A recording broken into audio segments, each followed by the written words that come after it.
Hey, everybody out there in podcast land, welcome to the latest episode of Sports Frenzy 2.0. I'm the maestro, Kevin Crane. I'm the conquistador, Dave Height. Starting off with a little bit of a somber note, because it's my old stomping grounds, I do want to wish, as we tape this, everybody in Central Florida, I hope they're safe, I hope you're secure, I hope you are sheltering in place as Hurricane Ian is decimating the West Coast, Naples, now all the way through hitting Sarasota, Tampa as we tape, heading towards Orlando and Kissimmee and St. Cloud. Eventually going to hit where my daughter's going to college in Georgia, but by then it should only be a little bit of wind, a little bit of rain, hopefully. Hopefully it'll dissipate by then. But thoughts and prayers to everybody, especially those on the southwest coast who got hit with a Category 4 today. Of course, we're taping here on September the 28th. This will hit tomorrow morning, Thursday the 29th. Hopefully the worst will have passed. And of course, the implications for the sports world are ridiculously minimal compared to the human cost. So we will touch on that stuff as we get to it. You know, there's some baseball implications, football implications, but again, not always ranting and raving and negative about everything. We do have hearts. We do care here at Sports Frenzy. So his heart grew 10 sizes today. You're a mean one, Mr. Maestro. You're a nasty man. All right. All right. NFL time, baby. That's right. It's that time of year. First segment is always dedicated to the NFL this time of year. And as I was telling the conquistador about halfway through this past Sunday, I was about done. I was about ready to give it up between my college picks for last weekend, and we'll get to the NCAA football recap in segment 2. But then the NFL weekend started off terrible, at least as far as Sunday goes. I mean, the Bears won. The Bears beat the Texans 23-20. Again, another ugly, awful game for Justin Fields. What was his quote? He said he played like ass. And now they go in to play the New York Giants, who just got beat on Monday Night Football by the Dallas Cowboys. Lost Sterling Shepard again. I've still seen more. I picked the Cowboys. I will take credit for that because that was one of the things that'll turn my weekend around.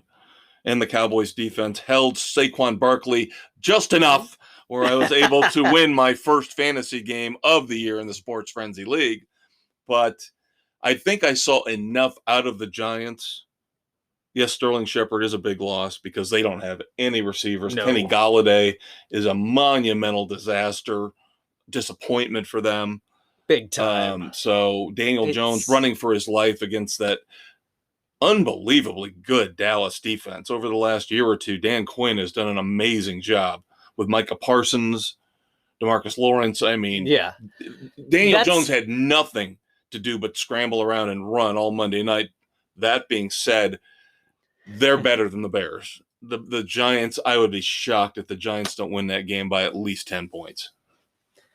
Yeah, unless miraculously... And we're not even picking it because... I know. Unless miraculously Fields can pull his head out of his ass. And how much of it is his fault? We've talked about There's not that much. The receivers are running horrible routes.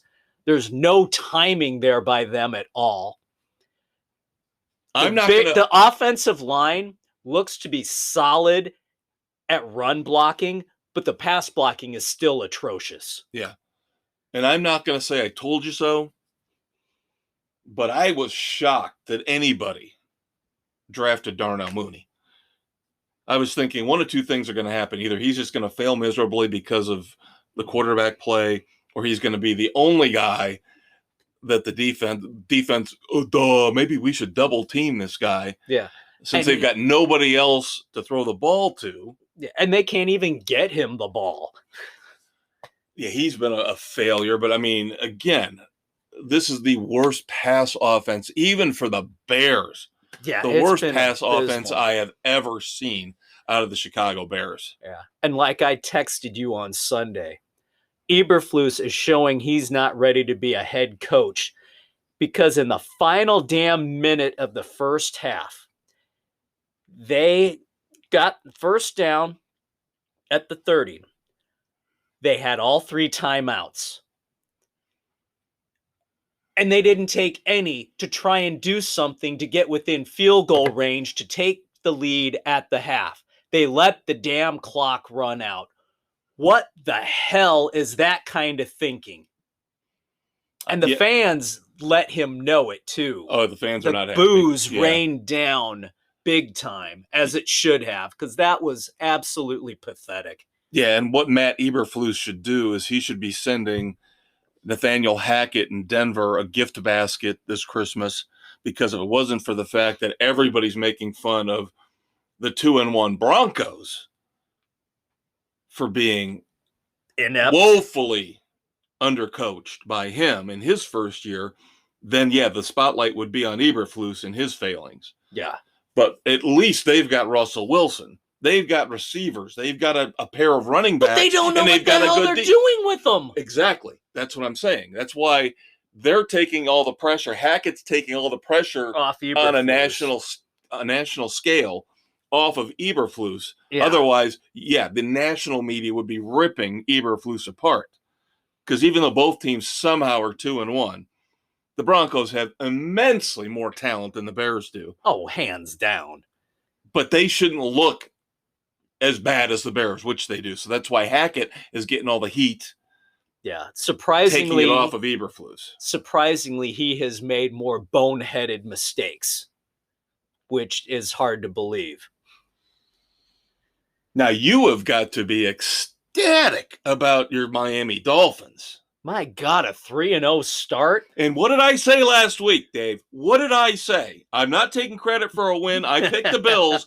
But what did I say to you on this podcast last week? Don't be surprised. The Bills are going to stumble once or twice. Don't be shocked if they lose in Miami, and it's one of their 2 or 3 losses of the year. And what did I was right. I didn't have the balls to make the pick, but I was right. And I said, I need to see Miami show up in a huge game and make a statement. And this was it. Again, we didn't get the game around here. Sorry, we're not rich. We're not buying Sunday ticket. No. And that doesn't work half the time anyway, from what I'm hearing. Yeah. So we didn't get to watch the game. The numbers I saw, Buffalo doubled up Miami in terms of offense pretty much. Yeah. Now we know about the infamous Ken Dorsey meltdown. Oh, my God. Throwing his tablet around. He's like, if Tom Brady can do it, so can I. That was epic. That's my man.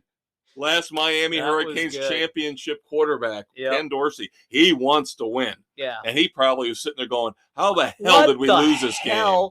Why? What's going on? That is not what I wanted you idiots to do out there. So Miami wins 21-19. But not without controversy. Yes, Tua getting pushed, hit his head on the turf, got up, stumbled, and staggered, and had to be assisted off. He says it was a back injury. Now they're saying he's got ankle issues, and it's we'll see. Was it concussion? The Players Association wants an investigation. The NFL said it'll be a week or 2 before a final report, but their initial findings is it appears that the protocols were followed. So we'll just have to wait and see. And they've got a quick turnaround. Of course, they are playing the Bengals tomorrow night as we tape. Yeah. On the 29th, they're playing the Bengals in Cincinnati. And we don't know. Tua's questionable. Waddle's dinged up too. Yep. I guess he's going to play. Initial reports here today are saying Tua should play. But in what condition is he going to be with a gimpy back and ankle? And if that's really... We've got that pick first on our slate when we get to those here coming up in a little bit. And of course, this game featured the butt punt. Oh, my God. And all I heard from the New York media was, thank God this wasn't the Jets. After the butt fumble with Mark Sanchez, they're like, kidding. God, all we would need is a butt punt. Thank God it was Miami. And they Lord. won. So that will fade off into oblivion a lot quicker still, than it would have if they would have otherwise. lost. My God, that was pathetic. And my Buccaneers is kind of what I expected. Again, my picks turned around late in the day on Sunday, and this was one of them where I had to go against my Buccaneers. Ugly game in Tampa. Green Bay won 14-12. This is kind of exactly what I was expecting. An ugly game. Something stupid happening. Bucs had injured receivers. Packers, Aaron Rodgers still learning who to trust on his receiving core. So this is what I expected. This is what you get when you don't play your starters in preseason games, because these first 4 weeks are preseason games with everybody getting a feel, which is kind of sad, really. Well, we've got more coming up about how they're going to pamper the superstars in the NFL even more. Oh, you mean the Pro Bowl? The Pro Bowl games, as they're going to call them now? Yes, the week-long festival of skills.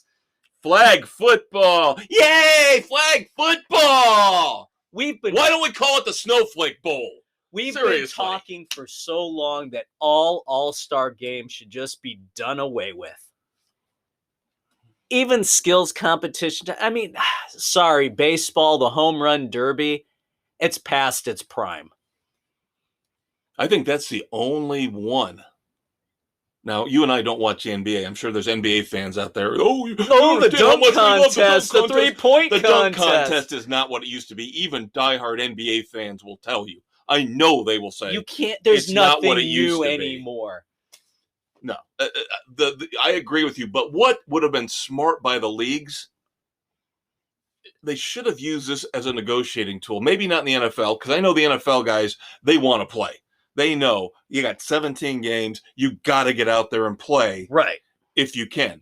But they should have used this against the NBA players, against the baseball players, and said, we'll take away. You can still get named to the All-Star team and get your bonuses and your contracts, but we want tit for tat here. We want you guys to stop asking for days off. Stop with the pitchers having to be pulled after 60 pitches, because but a lot of that goes to the managers, though.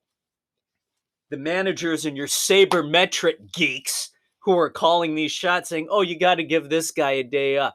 No, you don't have to give him a day off. No, you don't have to pull him after the second time through the rotation. And we'll get to baseball. These morons right. who are ruining the games. Right. It's the baby NBA players who are pulling the crap. Yeah, and we'll get to both the NBA players and baseball, probably segment 3 here, talking more about, again, the inmates running the asylum, especially. Yes, and I will say it every goddamn time. I don't care if it's politically incorrect. The inmates running the asylum in the NBA. But you're right. There is a lot going on where it just gets worse and worse and worse with the players getting everything they want, whether it's the pitchers in baseball and the managers, like you said, very astutely, the players trying to take over the league basically from that idiot, the alien, Adam Silver. God, he's absolutely horrendous. But we're digressing from the NFL. We are. Injuries, of course, like Dave said, it's still really preseason. So we've got a lot of major injuries. Maybe one of the reasons the Bills lost to the Dolphins was because of injuries to their defense, especially. Secondary is destroyed. Micah Hyde, their safety, neck injury. He's out for the year. Yep. You've got, what's his name, who broke his hand and had to have surgery this week. I can't think of his name. And then we talked about the Giants. Sterling Shepard, of course, tore his ACL. Yep. Mac Jones for the Patriots, their quarterback, severe high ankle sprain. The Patriots are in bad shape. They are a mess. Because now they're going to have to go with Brian Hoyer for multiple weeks, and they're already 1-2. Yeah, that's not looking good. No. Thank God. They're sitting there going, thank God for the Jets. because that's the only saving grace we've got to keep us out of the cellar in the AFC East. Yeah. And the Browns got severely lucky this week. Yep.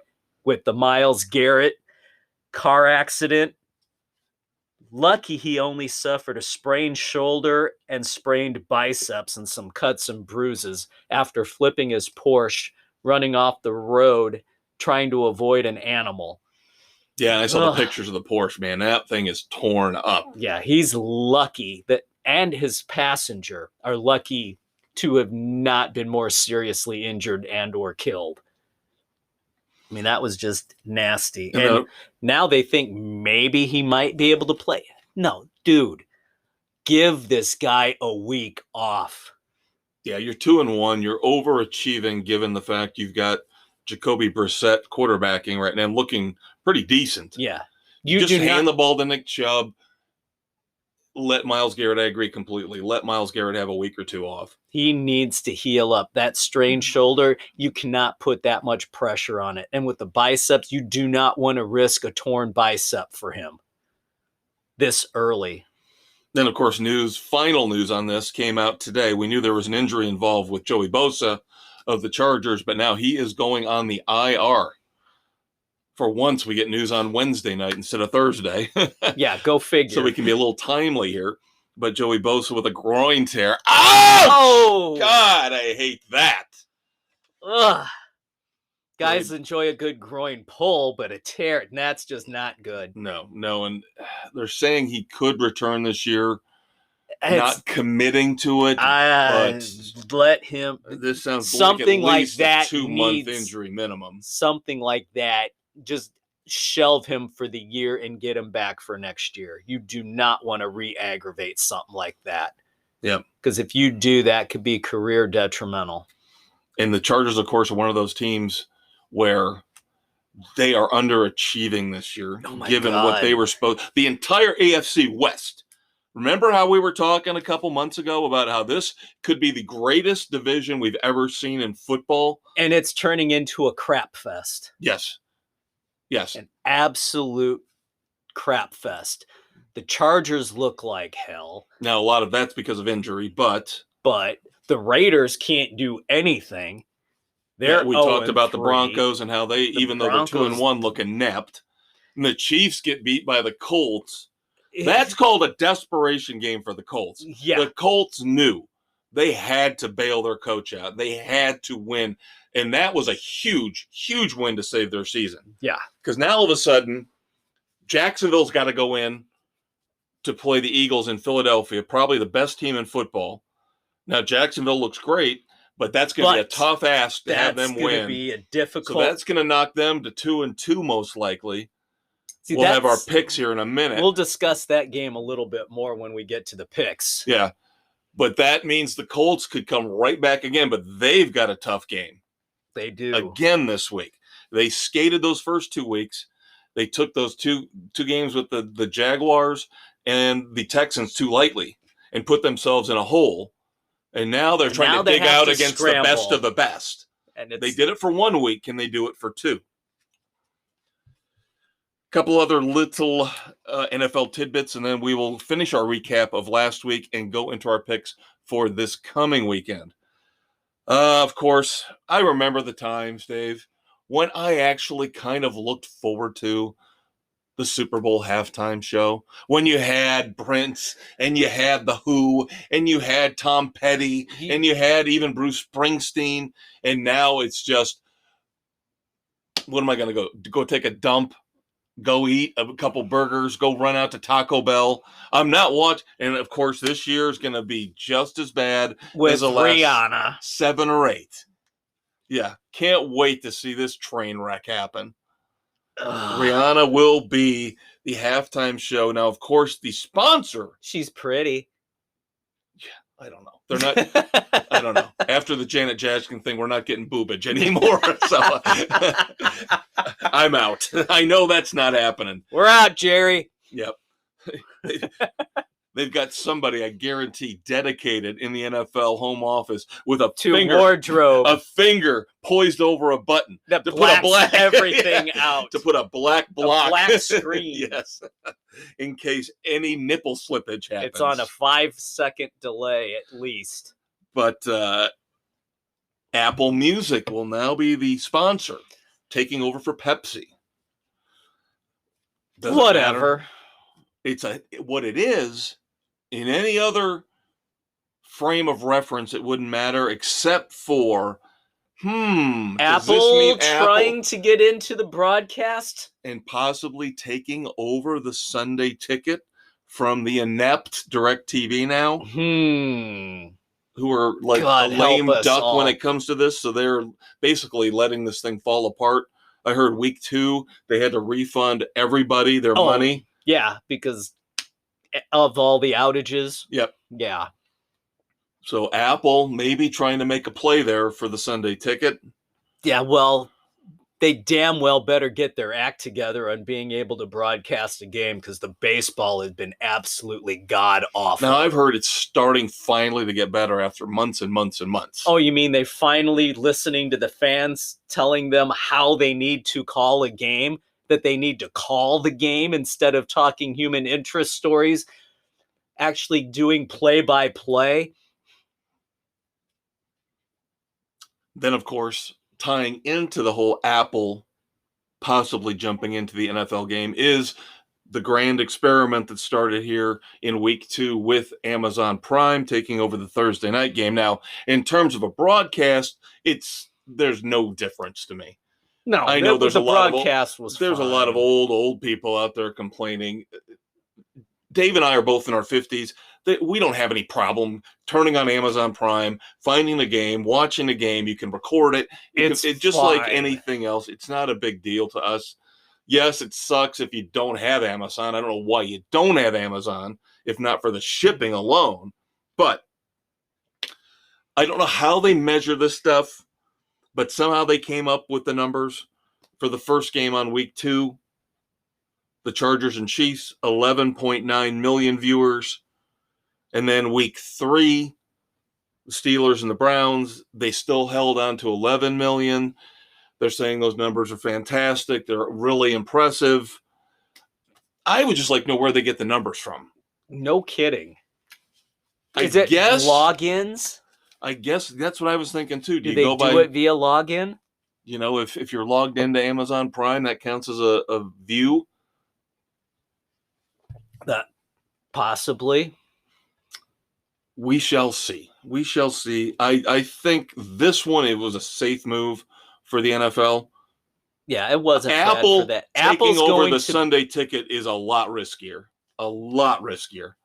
It is. Big time. So we'll see. Maybe they can pull it off. All right, we did mention the Browns-Steelers game, of course, on Amazon Prime. The Browns won that. We've talked about the Browns. Should give Myles Garrett a week off. Steelers, we're just waiting on Kenny Pickett. You mentioned that last week. Yep, it's coming. It's got to be. Yep. We talked about the Bears. We've talked about the Raiders, and once again, how they lose. The Titans 24, the Raiders 22 in Tennessee. How is this Las Vegas team 0-3? I have no idea. Does Josh McDaniel not know how to be a head coach? There are a lot of people, a lot of Raiders fans, a lot of fans in Vegas who are already done with him. And the Denver fans who are already dealing with another inept coach are sitting there going, yeah, we could have told you this. We've been there, done that. Yep. Ravens, impressively in New England over the Patriots. We talked about Mac Jones getting hurt. Lamar Jackson looking freaking phenomenal. Bet on himself, like Aaron Judge, like Joe Flacco, another Raven from years past, who bet on himself. Lamar Jackson's going to cash in. He's putting up better numbers than he was off to with his MVP season. Yeah, he's looking fantastic. He's got to be careful on the runs, though. Yep. And, of course, he's already set the record for most 100-yard running games by a quarterback in NFL history. Just ran for 100 here against the Patriots. But he does. He looks great. He does. But, man, I just worry You do every worry time about he it. takes Yep. off. You do worry about it. Rams hold off the Cardinals in Arizona. The Falcons come through for me, beating the Yep. Seahawks. We talked about the Packers-Bucks. That was an ugly game. We talked about the 49ers-Broncos. Another ugly game, 11-10. That's just brutal. And we're all sitting there going, what is it, the Giants against the Rockies? What's going no on kidding. here? It was just painful. And then we did talk about the Cowboys and the Giants. So Cooper Rush. I don't want to hear quarterback controversy. I've started to there hear is rumblings no and quarterback rumors. controversy. Dak Prescott is the quarterback. Cooper Rush is proving to be a good backup. Let's put it that way. And with that offensive line, with what they have there, you're getting what you're getting no matter who's at quarterback. Yeah, remember the mighty offensive line, the legendary offensive line for the Cowboys, pretty much almost steady from the early 90s to recently. It was always, well, the Cowboys are always going to have that offensive line. We talked about the defense. The defense is finally back, but the offensive line is now falling apart. They're going away quickly. All right, it looks like we're going to have spillage, but we're going to start. You know this is coming, kids. You know we're spilling over into the next segment with But we got a couple minutes, so we're going to start our picks for week 4. And, of course, we talked about the Titanic battle coming up this Thursday night. Of course, have you noticed how all of a sudden, because Amazon's in play now, these Thursday night games all of a sudden are fantastic? For the most part, they're much better matchups than we're used to. They are getting really damn good matchups right now. Yeah.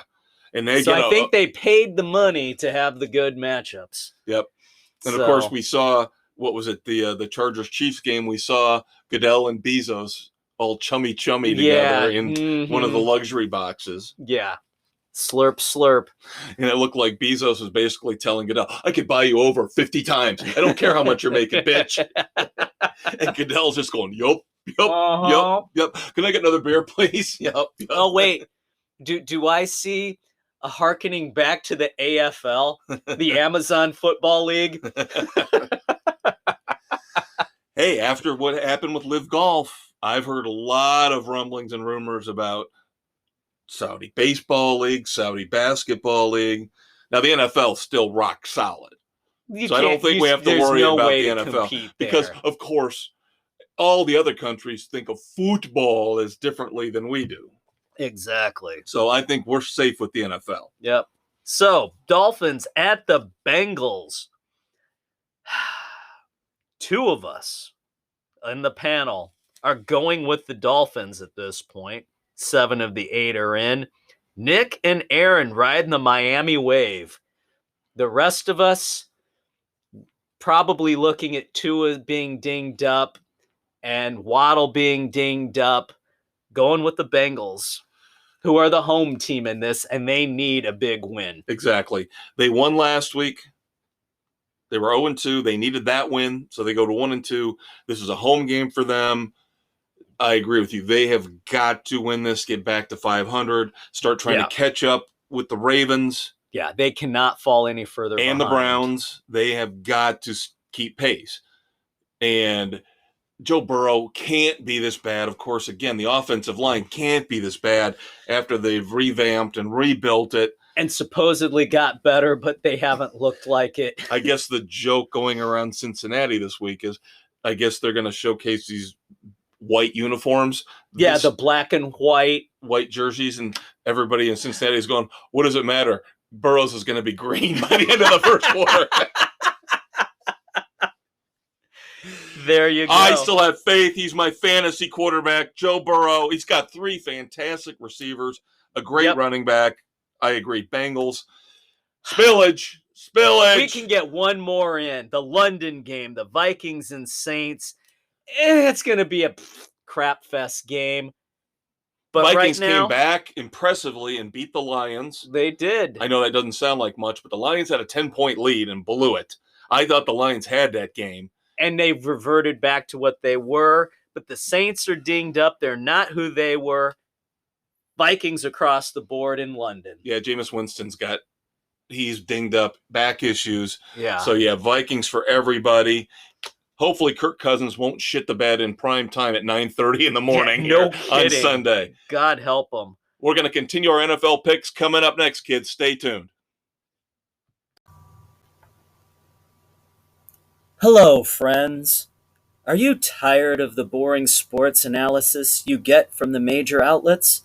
If so, join the Maestro and the Conquistador for a riveting discussion of all sports topics on Sports Frenzy 2.0. Available on Spotify, Google, Apple, and wherever podcasts are available. Hey kids, welcome to Spillage on Sports Frenzy 2.0. I'm the Conquistador, Dave Height. Along with the Maestro, Kevin Crane. And we are continuing talking about our this week's NFL picks on Spotify, Anchor, Google, Radio Public, Pocket Cast, Amazon, Audible, Apple, Overcast, Castbox, and Stitcher! All right. Don't forget the Facebook page where you can see all of our picks, college and pro and NASCAR. Still got a month or so to go in the NASCAR season. Yep. Our last week of baseball picks are there right now. God damn Mariners. Anyway. Moving on, NFL picks. We left off with the London game where we all took the Vikings over the Saints. Now, the Titans roll into Indy to face the Colts. I mentioned Frank Reich needed to come through after that abysmal start to the season, the first 2 weeks. They came through big time, beating the Chiefs. Now, divisional game again. This will wrap up their first round of divisional games. They will have played all three of their AFC South rivals once now as they bring in the Titans, who also need to win. Yeah, both of them very underperforming. So I expected this out of the Titans, not the Colts. I thought the Titans Colts, we knew were going to struggle because they're on the tail end with their personnel. Right. The Colts, who should arguably have the best offensive line in football, has not performed up to snuff. You would have thought Matt Ryan coming in would have bolstered that passing game, and it has not gotten off the ground. Now, he did, the second week, he missed Michael Pittman. Now, he got Michael Pittman back, and it made a big difference when they beat the Chiefs.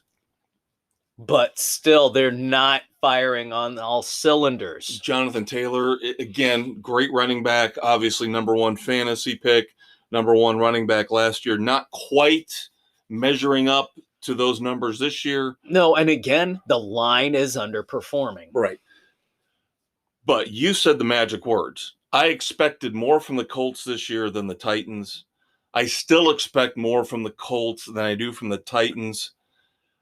At home, I take the Colts to get back into the fray. We talked about the Jaguars pick coming here in just a sec. This is a chance for one of these two teams to get up there and challenge for that early lead in the South. Yeah. So I am going with you taking the Colts, as is Sam, Nick, and Aaron. So Doug and Bill. Got Doug and Bill on going with the Titans. Or as Bill likes to call them, the tits. I saw his pics come in. He's over in Europe right now, so he takes a picture. He of writes a pair of boobs? No. No, close though. He writes down all his picks, doesn't even use a spreadsheet, just writes down his picks on a piece of paper, takes a picture of them, sends them to me. But of course, he has to emphasize tits over Colts.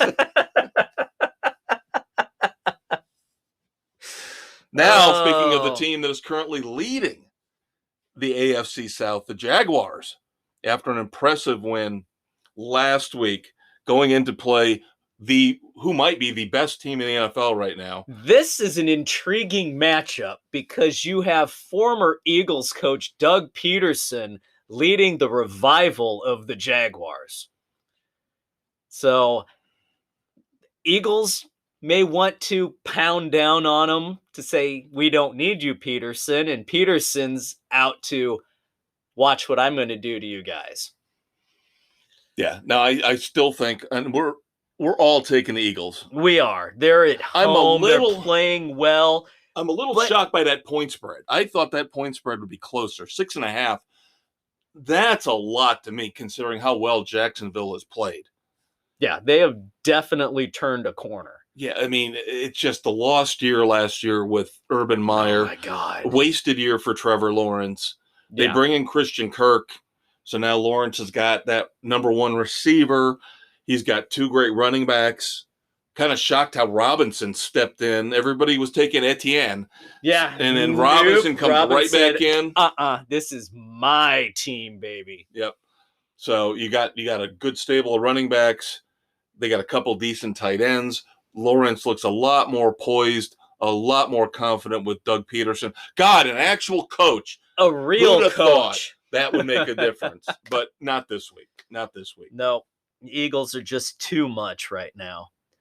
The struggling Buffalo Bills. What will the Buffalo Bills do? Well, this is not the type of game you want as a rebound game after getting beat by the Dolphins. Now you have to go into Baltimore and take on Lamar Jackson and the Ravens. And this is going to be our first weather alert. There is a chance this field is going to be wet, sloppy, and nasty by the time Sunday rolls around. It's going to be disgusting. This could be slowing Lamar Jackson down, which should play into the hands of the Bills' defense. But I will tell you this. Their beat-up secondary, if Lamar decides he has to throw, could be suspect. And the one thing the Buffalo Bills still don't have is a consistent running game. You're right. You can talk about Devin Singletary being a good running back all you want. That's it. He's good. He's not great. And you still are relying a lot on Josh Allen's legs, too. Right. So if the weather actually does play out like it's supposed to, the remnants of Ian, this is going to slow, like you said, Lamar Jackson down, Josh Allen down. It's going to come into a throwing contest. Then Josh Allen wins. Yeah. If it comes down to straight passing, it's in the Bills' hands. So everybody except for Doug takes the Bills. Yep, because he has the Lamar Jackson on his fantasy team. Feeling a little cocky after this last week's performance. That's fine. That's fine. We will look at the logical point of view. We will look at the factors other than fantasy football that will influence the picks versus our fantasy competition. Yep. Next up, Cardinals going into Carolina to play the Panthers. This is, again, could be another game impacted by the reign of Ian. 2 teams that are 1-2. Now, Kyler Murray and Cliff Kingsbury on the Arizona side are financially secure. They just got extensions, whereas Matt Rule, everybody's saying is going to be the first coach fired for the Panthers. Now, they did come in and finally win last week. I don't think Baker Mayfield is looking like the answer for them. I still like Baker Mayfield, but again, he's in a bad situation. He's not in a good place. Even with Christian McCaffrey. McCaffrey, again, like Jonathan Taylor we talked about, not putting up those stellar numbers. Right. You know, the guy right now in the running back field that's really standing out to me is Nick Chubb. Oh, Chubb has just been a monster. They all they're doing is saying, hand the ball off to Nick Chubb 20, 25 times, take the pressure off Jacoby Brissett. Nick Chubb right now, I don't know the numbers for sure, but it's got to be close to the number 1 fantasy running back through 3 weeks. McCaffrey and Taylor, both a little bit underachieving. Little bit. And then you look at this game. Now, you and I are different on this. I still think the Cardinals are a more talented team. Next week, they get back DeAndre Hopkins from suspension. But after what Marquise Brown finally did while he sat on my bench on my fantasy team. Oh, yeah. There you go, Kev. Be a hypocrite. You just talked about how fantasy doesn't impact your pick. Lo and behold, I expect one is... more great week out of Marquise Brown, despite the fact that you are correct. Weather could be a major factor here. The Cardinals are just more talented. They are. I just don't have any faith in Kyler Murray still. It's hard to do. But then you got the Panthers with Matt Rule, but it's a home game. I don't know. When in doubt, go with the home team is my motto. You and Doug are going with the Panthers. Everybody else of the 7 picks we have in go with Arizona. We're going down with the Las Vegas ship, Dave. Broncos going into Vegas to play the Raiders. And I think you and I have been picking the Raiders every week. We have. And we've been failing every week. And guess what we're doing again? They can't go 0-4. We talked about how inept the Broncos have looked under Nathaniel Hackett. And how that's taking pressure off of the Bears and Matt Eberflus. Right. That Broncos offense is woefully underperforming. Josh McDaniels, everybody's talking about, how he never should have got a second chance. Sounds a lot like Adam Gase. That was the first name that popped into my head when I started to hear this stuff. Should not have gotten a second chance. Right. So, but beyond that, the Raiders are just Derek Carr, Devontae Adams, a lot of talent Waller. There is so much talent there. They've got to at some point overcome the ineptitude, I guess, of McDaniels.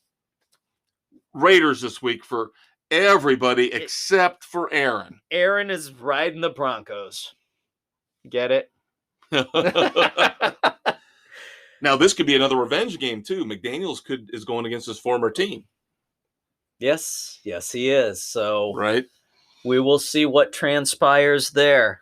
Now, weather alert number 2, or number 3, I guess, counting the Panthers game. Weather alert number 3, the Sunday night game, the Chiefs at the Buccaneers. Both teams coming off losses where they did not look very good. No. Will Raymond James Stadium still be underwater? They're saying that there are contingency plans in place. They will move this game to Minneapolis since the Vikings are over in London. Right. It's the one field that's not going to get torn up. Right. There you go. So that being said, again, I know the Bucs are getting Mike Evans back. The Chiefs are going to come back after losing to the Colts, and I think they're going to win, and I think they're going to win this easily. Yeah, that their offense is just firing a lot better than the Bucs. Yeah, I'm not trying to bury Tom Brady. It's not his fault. I had problems when Bruce Arians stepped aside and handed the reins to Todd Bowles. Todd Bowles is another guy. We've been talking about second chances. Yeah, Adam Gase and Josh McDaniels. Todd Bowles didn't deserve a second chance. That job should have gone to Byron Leftwich. I agree with that assessment. But now the Buccaneers are still going to win that division easily. They should. The NFC South is a joke, but I'm not saying they're going to win it going 12-5 or 11-6. No, they might go 10-7. Yeah, it's going to be a slog for them this year. Yeah. And I think they lose this one, especially if they go to Minnesota and play under the dome. On a neutral field. Yeah. Yeah, there's no contest on that one. Everybody's taking the Chiefs so far, except Doug, who's going with the Bucs. He's been doing that a lot, I've noticed this week. Trying to go Oppo. He's going on his own little island. Rails. He's going controversially. He's going on his little island on a lot of these picks. Yep. And we'll see it again And on this lo one. and behold, he's taken the 49ers over the Rams. Our final pick in the pros. Monday night game. Great game. Monday night, October the 3rd. Rams at the 49ers. Did not like what I saw from the 49ers offense against Denver. God. Jimmy G still needs a week or two. You talked about it being preseason. It's really preseason for Jimmy G because he was not the starter. The entire camp, too, because of recovering from shoulder surgery. And negotiating the rework contract. So he is thought he was really going to be traded. cold. Word came out this past week that there was a deal in place for him to go to Washington until he had that shoulder surgery. Yeah. So it would have been him instead of Carson Wentz, failing miserably for the Commanders. So maybe he lucked out on that regard. the Rams are still too talented. They're too good. Until I see the 49ers offense step up and be what it can be. We can't go with them. Except for Doug. Except for Doug. I learned my lesson last week, kids. You learned your lesson, and it left the scar. Van Halen for you. There you go. All right, time to move on to college football. And again, my weekend of misery last weekend was started off Middle Tennessee by my pathetic, awful Miami Hurricanes. Once again, doesn't matter who the coach is, doesn't matter who the quarterback is, the first month of the season, they will find a way to shit the bed. Middle Tennessee absolutely dominated the Hurricanes in Miami. How does that happen? I don't have any answers. I don't have any They answers. looked worse against them than Notre Dame did against Marshall. I don't have any answers. This is the most embarrassing loss I can remember for the Hurricanes program, at least in the last 15 years. Terrible. So all my good feelings after the first couple weeks flushed down the toilet. Van Dyke, don't care about him anymore. Came into the year, they were talking about him as a possible first-round quarterback. He's not looked good the last couple weeks. Now he's been benched. He was benched for this game at least because it was so miserable. Mario Cristobal is not the savior. Miami's falls to 2-2. They're done. They're toast. They are toast. Notre Dame bounces back, if you want to call it that, against a mediocre North Carolina squad. That you picked thinking that their vaunted offense was going to be high scoring game. I figured it was going to be a high scoring game, and it was. I just thought North Carolina would outscore Notre Dame. Didn't happen. No. Now I will tell you this. The score was closer than the game actually was. I'll tell you this, and you'll get mad at me, and that's fine. Probably. While I was watching that game, because I wasn't going to subject myself to the Hurricanes. Again, my consistent complaint about Notre Dame is there is a part of their athletic department budget that I swear to God goes to paying off the referees. Mac Brown got a penalty because he went ballistic, and I was right there with him watching that crap. Notre Dame gets away with murder in games like this. I'm sorry, they do. Outside of Alabama, Notre Dame gets away with more bullshit when it comes to the referees than I have ever seen from any college team. Sorry, they do. Even more than Miami usually does? Miami doesn't get away with anything! I wish they paid off the refs. Maybe they could have beat Middle Tennessee. But, I mean, that being said, they still would have won the game. Yes, like you said, the score wasn't necessarily indicative of how close the game was. I did not like the officials in that game for either side. They were bad across the board. They were just a horrible crew. No ifs, ands, or buts about it. Now, as we look at our games outside of the teams we follow from last week, the Dave Visit Game of the Week pick, he went with Wake over Clemson. Wake took Clemson to overtime and damn near got it, but Clemson came through in the end. Yes, he actually, with his first official one. Now, I made the pick for him in week 1 because I figured he'd want the Cowboys game. Right. Last week, he came up with a really good game. Now, he thought Wake would pull the upset. They didn't. He didn't make a pick per se this week in terms of who's going to win the game, but he did pick which game he thought is going to be the best of the week. So when we get to that, we will point that out to you. Not going to go through every college game we picked last week. We've already talked about Notre Dame. Your Texas Tech Red Raiders. Ugh. You were on an island, and you won that one. It came through for me. As they beat Texas. Arkansas, so close. So close. To beating Jimbo Fisher, but couldn't pull it off. A&M wins for you. So your college picks My college picks stellar. I had the best college picks. My NFL picks kicked my ass Dave last went week. 8-2 in our 10 college games last week. By far the best.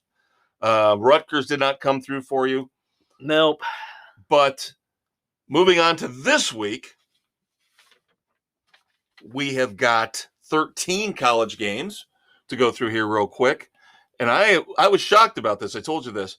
You and I, when it comes to the games, Friday night, September the 30th, we're on Tulane Island. We're riding the green wave. Everybody else going with the favorite, Houston. Granted, they're only favored by 2.5. That line has come down. But Dave and I take Tulane. Everybody else goes with Houston. Yep, we talked about it. We felt Tulane has overcome the tougher schedule and has played better overall at this point. We'll see if we're right. Number 15, Washington at Chip Kelly's UCLA Bruins. You and I are going Oppo on this one. I'm shocked. You usually love Washington. I do, but there's just something nagging me this week. Looking at the numbers, who they've played, that I got that sneaking suspicion this is going to be that game where Washington's favorite, that they are going to fall apart on the road at UCLA. Well, of the 7 people who've got picks in, the Big Blue W agrees with you. Everybody else goes with the Huskies. We're going to rip through these here real quick. We got about 9 minutes to go in this segment. Oklahoma, number 18, after losing last week, going to play TCU. Across the board, Oklahoma. Yep, Kentucky at Mississippi. Kind of a split on this one. Mississippi for you and me and Bill and Aaron. The rest taking Kentucky. I just, as much as it's like eating junk food. I just can't get away from Lane Kiffin. The guy at some point is going to prove to everybody he is a good coach. And I think this is one of those chances for him to prove that. This is that game at home that he is going to pull off. And is Kentucky really the number 7 no football team in the country? No, they are not. Your Texas Tech Red Raiders going into play, number 25, Kansas State. Nobody has faith in the Red Raiders this week. No, not this week. It's Kansas State across the board. You are going against my man, the 40, 50-year-old man. I'm going against the mullet. Number 9, Oklahoma State. Mike Gundy against Baylor. Number 16. Baylor let me down earlier this year. I'm scarred. I can't get over it. I'm going with my man, the mullet man, the 40, 50-year-old man. Yeah, I'm going with Oklahoma State. I'm taking Baylor at home. I don't know what Oklahoma State has this year. They haven't been challenged to this point. Well, really. Aaron's the only one that agrees with me. We got 5 picks, including you, for Baylor. So there you go. We'll see what happens. This one just sounded fun. Liberty, Liberty, Liberty. At Liberty. Old Dominion. Liberty at Old Dominion. We got a couple old ODU picks. Nick and Doug go with Old Dominion. But I like that. The first 4 picks. Liberty, Liberty, Liberty, Liberty. And we want our financial compensation from the insurance company for that one. Forget Doug and the Emu. I just think that they've started to build a really good program there with, of course, Malik Willis now. Yeah. The quarterback who's now the heir apparent in Tennessee to Ryan Tannehill. I like Liberty. This one is,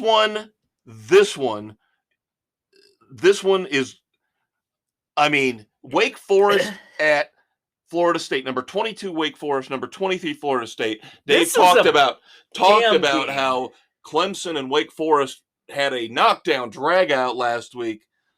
Double overtime battle. And then I see Florida State's favored by a touchdown. I can't see them now, we don't pick against the spread. We're picking straight up. Right. Wake Forest is a better team. I'm taking Wake. I don't care if it's in Florida State. I don't care if it's in Tallahassee. Weather, again, could be a slight factor. I would think by then, though, by Saturday. Wake's depressed. Their offense is dynamic. Florida State has done they beat, Brian Kelly? Whoop-de-frickin-do, as Chris Farley once said. Wake Forest. I'm taking Wake Forest. Doug and Aaron are with me. The rest, Florida State with me. Iowa State at Kansas. Kansas, are they for real? Are they for real? Iowa State has burned me too much already this year, just like Baylor. I'm going with the team I trust. God help me, it's Kansas.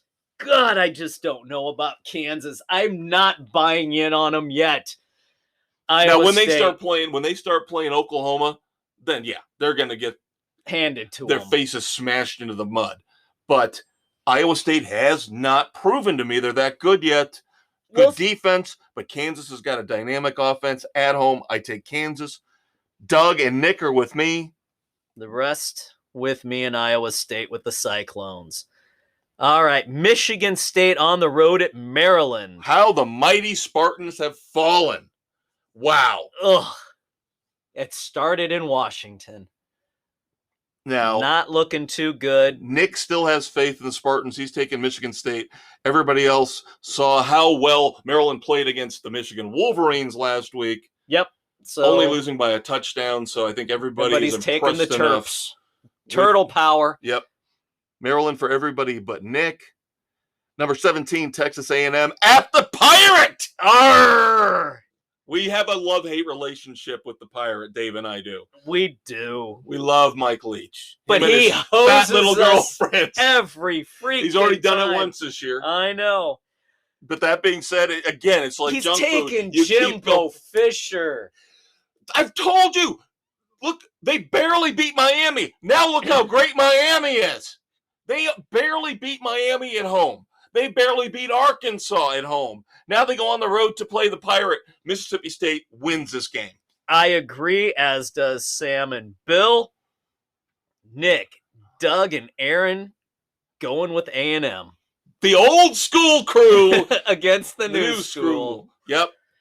The old Sports Frenzy guys all taking Mississippi State. The newer cadets taking Texas A&M. Yep. Now this is your Dave Visick pick of the week. He goes with Clemson 2 weeks in a row. He says North Carolina State, number 10.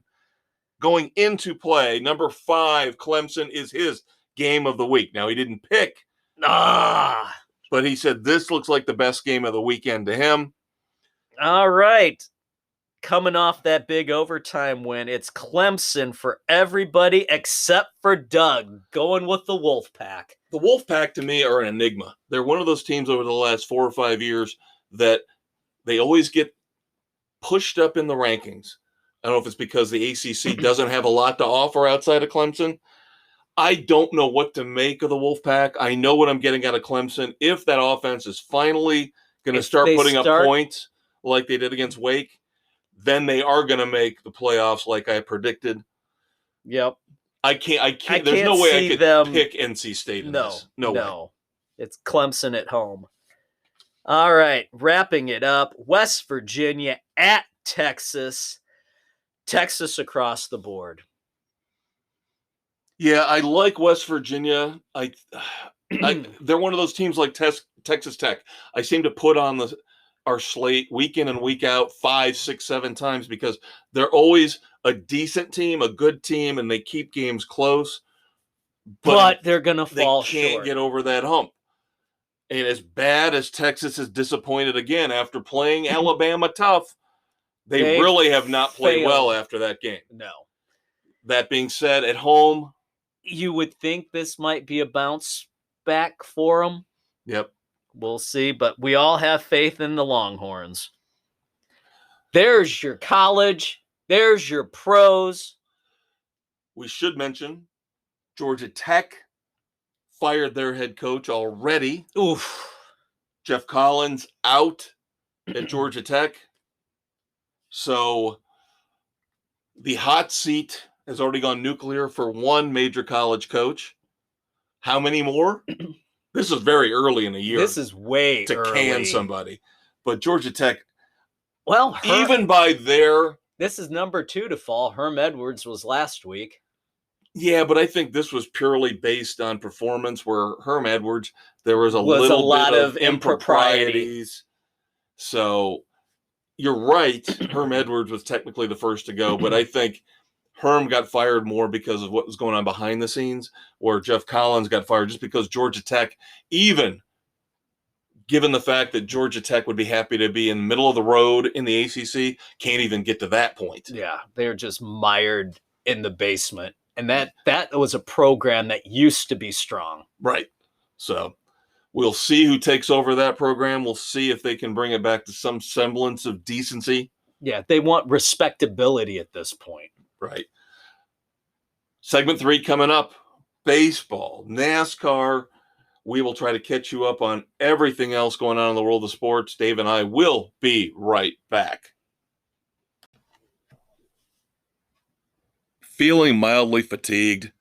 Need a day off even if you just took one a few days ago? Make $30 million a year but just don't want to work for it? You need to join the NBA Load Management Club right now. When they're not napping or texting, guest lecturers Anthony Davis and Kyrie Irving will describe foolproof ways to earn tens of thousands of dollars by not doing anything. Sports Frenzy 2.0, available on Spotify, Google, Radio Public, Pocket Casts, and wherever you listen to your favorite podcasts, is currently negotiating with LeBron James to bring his popular How to Make the Hall of Fame Without Really Trying webinar live and in person to the Load Management Club. Thanks again to Sports Frenzy 2.0 and all you apathetic fans out there for making us a success. All right, kids, it's time for segment 3 with Sports Frenzy 2.0. Here as we tape September 28th, 2022. This will hit Thursday, the 29th. I'm the Conquistador, Dave Height. Along with the maestro, Kevin Crane. And we are going to discuss the Texas tire trouble tussle in NASCAR from this past weekend. Congrats to Tyler Reddick for surviving all the blown tires and the mass chaos that ensued as a result. Yeah, you don't have to tell me. My pick, Christopher Bell, blew not one but 2 tires. So I'm screwed. I'm done in the Frenzy Cup competition. Man, that was just bad. And all the tire trouble took place with those who were running that outside line where they added the resin to improve traction. They were building up a lot of pressure. The heat in the tires was too much for what they had there. And especially the Toyotas. This has been a disastrous year. I don't care how many Toyotas are actually in the playoffs. This has been a bad, bad year for Toyota with this new car. Bad year. Yeah, it has not been good. But again, like you mentioned, Tyler Reddick wins. Some people are saying, well, it's 4 for 4 in terms of non-playoff winners because Reddick got eliminated. Right. But technically, he was a playoff car. But he was still not in playoff contention when he got the win. So really makes things interesting. What got interesting was in the closing laps of the race, where you had Hamlin and Byron starting to get a little heated. Hamlin was attempting to make a pass on Byron, bumped him and put him into the wall. Looked like it was just a racing incident. But with all the points on the line, trying to make it into the next round, Byron didn't take too kindly to it. And so in the ensuing caution that came out a little bit later, Byron got into the back of Hamlin and spun him out into the infield grass. Wow. He's lucky NASCAR and their spotters missed seeing it happen. And because they didn't see what happened, Byron didn't get penalized. And didn't get penalized for the race. Hence, we'll discuss there. But Hamlin tried to get position back. NASCAR said, no, go back to where you blended in after your spin. They were livid. Hamlin's like, yeah, his time is coming. I will get my revenge. Denny Hamlin has problems with half of the drivers out there. I'm still waiting for him to go after Ross Chastain. Yeah, I know. Simple Jack there has issues with everybody. Some of them he's brought upon himself, though, too. So he's not Mr. Squeaky clean in a lot of things. No, and you see this with a lot of the drivers in NASCAR, especially Kyle Busch. Oh, especially they have huge egos. Bubba Wallace is another one. They have these huge egos where it's never their fault. It's always somebody else's fault. Sometimes yes, sometimes look in the mirror, dude. Look in the mirror.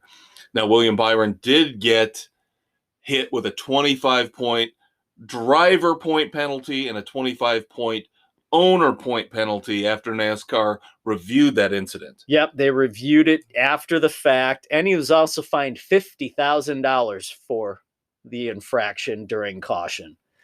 Now, he wasn't the only one. Ty Gibbs had an incident, also separate incident, because he's really not in the playoffs. It was just 25 owner points. $75,000 fine also because he went into Ty Dillon and made contact on pit road. You do not do anything like that on pit road when you have all the crew members out there. There have been too many people injured, killed in the past on pit road from stupidity or just incidents happening. So that is a definite no-no. Ty, you better learn your damn lesson from this one. Now, I will tell you what made me mad. Now, I have told you I had a bad weekend. I've told everybody in our podcast audience, sports weekend was just awful. I did not finish watching this race, so I did not see the last half once the rain delay kicked in. But I'll tell you what, before the race, what pissed me off. We talk about how NASCAR loves to change the rules on the fly. Oh, my God. You and I talked about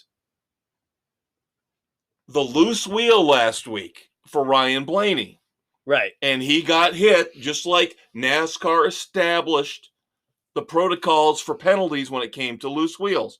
He had a loose wheel. Crew chief suspended 4 races. Tire changer suspended. Jackman suspended. Why do they get to appeal and race at Texas? And then, miracle upon miracles, they withdraw their appeal after Texas and say, okay, we're good now. We'll take the 4-race suspension. You and I wouldn't touch Ryan Blaney because we thought he's not going to have his crew chief. He's not going to have his usual tire changer. Yeah. And then, what was it, Bill? Bill had him and Nick had him. I'm like, well, of course he's going to finish great. Because he's got his. But now we go to Talladega. We'll get to those picks in a minute. Now he doesn't have these guys. But why do they even allow them to appeal it and let them keep these guys on the crew? I did not think this is not an appealable infraction. That's what I'm saying. Exactly what I was thinking. That is not an appealable infraction. You see it with your goddamn eyes. It's not an inspection issue where some part is a quarter-inch lower, a quarter-inch wider than it's supposed to be. There is no. We saw the wheel come off. There's no way that should have been. This? That's why I was pissed off. That is how do you allow this? You can't.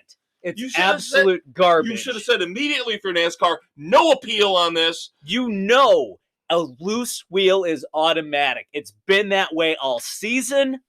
Done. No. That's why I was mad. And rightfully so. And then, of course, very sneakily, Penske then goes, oh, okay, the race is over now. We'll withdraw our appeal. No. And he gets 43 very important points out of this race, which now bolts him up into the top half of the standings. Especially with Byron's penalty. Right. Now, Byron's out with the cutoff coming in a couple races. Blaney's got a nice little cushion here going into, of course, the wild card race at Talladega. Now, he runs well at Dega, but again, doesn't have crew chief, doesn't have a tire changer. Dega is not a handling track. Right. Like Daytona is. Right. Dega is all about speed and drafting, and they should have no issues in that regard with the way they run there. But again, you summed it up perfectly for me. It's not an appealable offense. We see the tire come off. Week out. You cannot appeal that. That was absolutely crap that NASCAR allowed that to happen. Now, either way, it doesn't affect Dega because he would have been without these guys either way. Right. But to allow him to get away with it at Texas to build up those points, very, very hinky. That's very a travesty. Hinky. Very hinky in my book. Now we're starting to see some interesting things when it comes to NASCAR and IndyCar starting to develop here. McLaren looking at Kyle Busch to possibly run the Indy 500 now that he's out of the Gibbs stable. Yep. Childress has already given him permission to be able to run that race. And then we get the news Jimmy Johnson's done full-time racing. Yep. Oh, but wait a minute. But wait, he's got bucket list races he wants to do. So now his former employer, Rick Hendrick, we all know he's got that special car they're going to run at the 24 Hours of Le Mans. Jimmy's in line to be one of the drivers for that, so he would get to participate in the 24-hour race there. And the All-Star race at North Wilkesboro. Jimmy hasn't gotten to run at Wilkesboro. And because he's a former All-Star winner, there's 10, 14-year exemption where a past winner can run at any point. So there you go. And it's a lot of stuff for a guy who says he's done full-time racing. But you're right. He's doing his bucket list thing after he says, I'm done full-time racing. Done full-time. But now he wants to pull the double in addition to all these other things. He wants to do the Indy 600 double. Yep, he wants to do the Indy 500, the Coca-Cola 600. You know Trackhouse Racing says he's more than happy to come run their special project car next year at the Coca-Cola 600. If he can get a ride for the Indy 500, he's already got sponsorship, I've heard. So, you know what? Let's see somebody try and do the double. It's been, 8 years, I think, since somebody tried it? Yeah, since Indy pushed the start back and NASCAR bumped the start up to screw these people, the drivers, over from trying to do the double. Yep. Absolutely. That was the best thing going, is when you had the drivers pulling the double. Jump in a helicopter at Indy and head out to Charlotte. Yeah. I mean, my God, you garnered more attention for both sports having somebody trying to do the double, and you absolutely ruined it with these BS change in start times. That's a travesty in racing. And there's no reason why NASCAR and IndyCar can't work together. You know, there's no reason why they can't be putting together a mutually beneficial situation to, like you said, garner more attention for both. You know why Indy moved the start time later? For the damn West Coast crowd. Oh, we love the West Coast. Screw the West Coast. We were promised. We were promised California was going to fall into the ocean. When? All right. Very interesting little tidbit here before we get to our Talladega picks. If you get a chance, Google Earth Kentucky Speedway right now. Because very interesting story I saw this week. Of course, Kentucky Speedway only got to host a few NASCAR Cup races. Traffic issues were abysmal. A couple hours away in Louisville is a Ford assembly plant. Well, we all know about how screwed up the world is right now. So a lot of these Ford F-150s that they put together in Louisville can't be finished because they're missing parts that they need from overseas. Oh, like computer chips? So they've been parking these unfinished Ford F-150s in the Kentucky Speedway parking lot. You have got to look at a Google Earth image of this, because the parking lot at Kentucky Speedway is about 3/4 full right now of unfinished Ford F-150s. It's fantastic, kids. I got Dave on his tablet right now. Hang on. I am going to pull up Google Earth Kentucky Speedway. While he does that, I'm going to start segueing into our picks for Race 31 Playoff Race 5, coming up October the 2nd, Sticking with my plan. The Yellowwood 500 down in Alabama. I initially was worried about this race about 4 or 5 days ago with Ian. I thought with the original tracks they were showing, Talladega might get rained out. And it might be in serious trouble of them not even be able to run it, or they would have to move it to another track. Because everything's pushed off to the east more than they thought it would, Talladega looks like it's going to be safe. Dave mentions he's sticking with his plan, which means he's going with the aforementioned Ryan Blaney. Now, my problem with this is that I could get on board with that pick. The leader in our current Frenzy Cup competition, Aaron, has already committed to Ryan Blaney because the leader has to tell everybody else who he's picking, he or she is picking. Yep. Dave is going to play follow the leader this week. I'm sticking with my plan. Even though he's in second place, he is going to stay with Ryan Blaney. I can't do it. I'm in 7th place thanks to Christopher Bell and his double tire failure last week. So Bill, Doug, and I are all going with Joey Logano. Not a my bad plan. pick. I've had to blow my plan up. It's in ashes. Yeah, lying in a hosed. heap of rubble on the ground. I've had to go completely different, completely opposite because I know what's coming next shreds week. like a blown tire. I know what's coming next week with Charlotte and the Roval. And I'm not going to be able to make up any ground there. Right. So I got to do it this week if I'm going to do it at all. Out of the 6 picks we've got in, out of our 7 contestants, not counting Quitter, Sam, Nick is taking Denny Hamlin.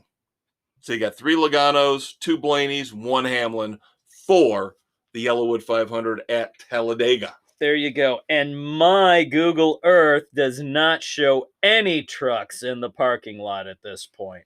I will have to show you the picture I saw. I think it's still possibly maybe in my trash in my email because it came from the Yahoo Sports. Okay, they might have.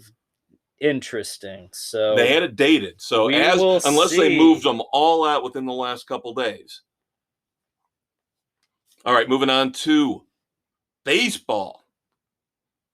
What happened to your White Sox, Dave? They completely and totally fell apart.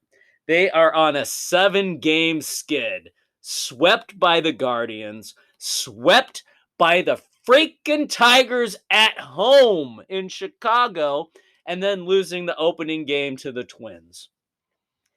They are now under 500. The Miguel Cairo effect is gone. It's gone. 76 and 78. 10 games back. Only 1 up on the Twins right now. You better be careful. They're awful. You're only 8 games better than the Cubs right now.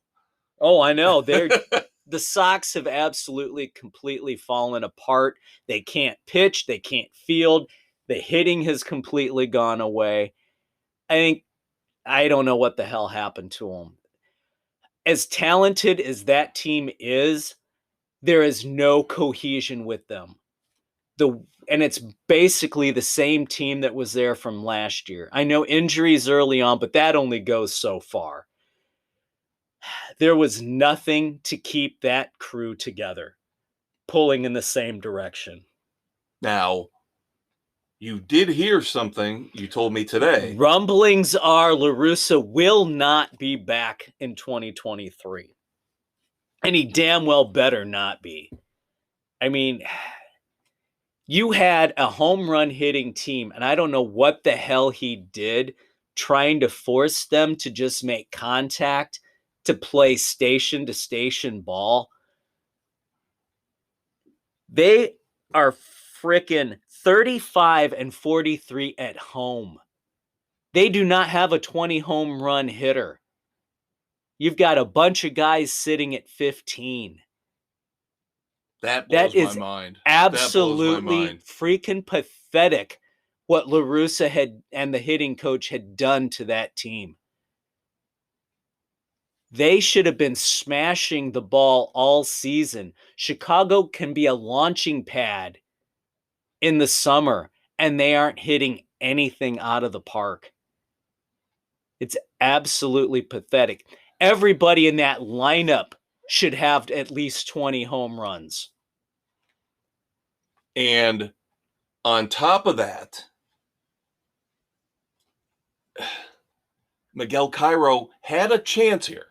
He had a good little run going. If he had somehow gotten them to keep going, to sustain a run and get them in a wild card slot, he probably could have had the job.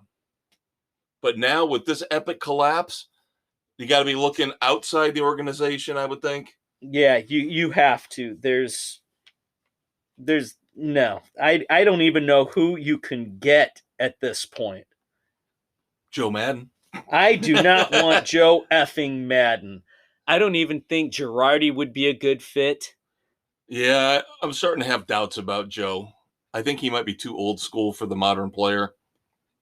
I think he'd be getting almost a Tony La Russa retread in some respects. Yeah, it's just not. He wouldn't fall asleep in the dugout, but there is that. Holy schmoly. I just found the F-150s at Kentucky. From a aerial shot, it looked like it's from a drone. Damn. Yep. Damn. There you go, kids. So I have verification from the Conquistador. That's sad. You might have to do a little searching, a little digging. Maybe you shouldn't do the Google Earth. Don't do Ford F-150s parked at Kentucky Speedway because the local television station has the aerial shot of it. There you go. Going back to baseball, Chicago Cubs, as I mentioned, starting to close in on the White Sox.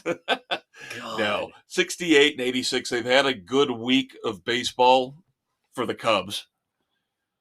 Locked into third place in the NL Central, which is where we figured at the beginning of the year they were going to end up. It's 21 and a half games behind the Cardinals, who just locked up the Central Division title. Now, I do want to give props. One positive this week for the Cubs. Hayden Wesneski. Bless you. On September the 22nd, threw an immaculate inning. Kind of cool. Yep, not bad. Now, on the flip side of that, last night, as we taped this on the 28th, Marlins pitcher Richard Blyer. You want to talk about a first base umpire who was having a bad day and needed to take it out on somebody? Oh, my God. Richard Blyer gets called for the first time since 1900, kids. Gets called for 3 balks in the same at-bat. He gives up a single. I believe it's Jeff McNeil was on first, yeah. And the pitcher gets called for the first balk of his career. This is his... Oh, I think he had a couple in his career. This is his first... They were reported this is his first career balk was called. Okay, I'd heard he had a couple in the past, but nothing out of the ordinary. Anyway, nothing even close to, like, he had a problem with this in the past. Yeah, no. And gets called for a balk, and he's like, whatever. So McNeil goes to second. Yep. 2 pitches later, called for a balk again. McNeil goes to third. Next pitch, gets called for a balk a third time. And McNeil scores. Finally, he gets pissed off. He was coming out of the game anyway. Yeah. And Mattingly finally goes out there. Now, because balks are one thing you cannot argue, which, again, is crap because it's subjective. Yep. Unless it's completely obvious. And he didn't rest. He didn't come to a complete and total resting stop, is what they said. I watched the video. It's like the NFL and holding. You can call holding on every goddamn play if you want to. Yeah. You can call balks on almost everybody in baseball. I saw how he was pitching earlier in the game. And there was no difference in what he was doing. Yeah.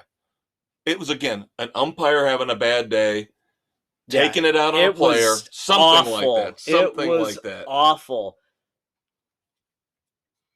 Now, we talked about Hurricane Ian. Of course, this Marlins situation impacted the Mets. They still lost the game despite getting this gift run. Right.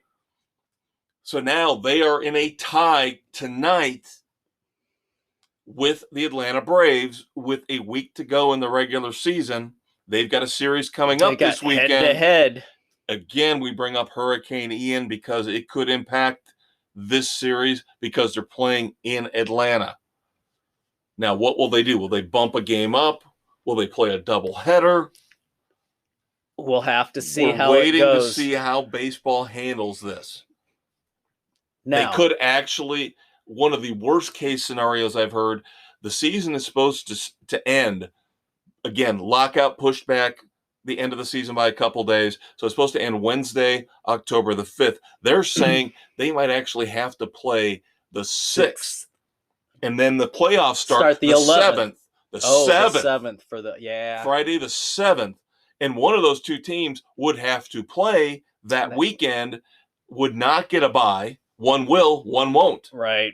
Very important. They're going to have to play all these games. You got to get them in. Oh, my God. Unless something were to happen with, they're playing scrub teams. I believe one of them's playing the Nationals. I think the other's playing the Marlins. If they were to choke against one of those teams, making that game unnecessary, again, we'll see what happens. It'll be interesting. Now, hate the devastation going on, but the hurricane could possibly benefit the Rays into finally getting a new freaking stadium if the Tropicana Dome is absolutely trashed. Yeah, I don't know. That's a good point. And it's an old structure, too. It's not like brand new. It's been around for decades. Yeah, it's going to be the one frickin' thing standing untouched. Yeah, unfortunately, yeah. People will lose their homes, but the Tropicana Dome will still be standing tall and not proud. The catwalks will still be intact.